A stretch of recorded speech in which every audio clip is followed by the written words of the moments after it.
السلام عليكم شباب، ربي يوفقكم. اخوان، هو قاعد نسأل على علاج التنفسية بالاخص باللايف. شنو علاج التنفسية نوار؟ اخوان، تابع الفيديو واستفاد من عنده. الوقاية خير من العلاج. وهي شنو الوقاية خير من العلاج؟ اخوان، استعمل دائما رافع المناعة. يعني هسه قاعد اعطيك انا نصيحة، هو هاي دجاجة قبالكم انا يوميا قاعد اعرضها باللايف. يعني ما قاعد اتصور نسوي هاي اللي قاعد اسوي اني وما استفاد. هاي نقطة اخوان. رافع المناعة ممكن نستخدمها هامات من البيت، اللي هو برتقالة، ليمونة، سنين ثوم، خاشوقتين خلط تفاح، 3 لتر مال مي بالاسبوع مرتين. هاي نقطة.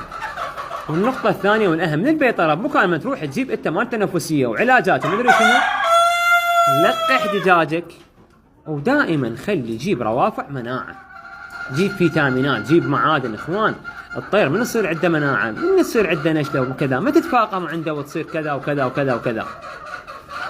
فيا اخوان، الوقاية خير من العلاج.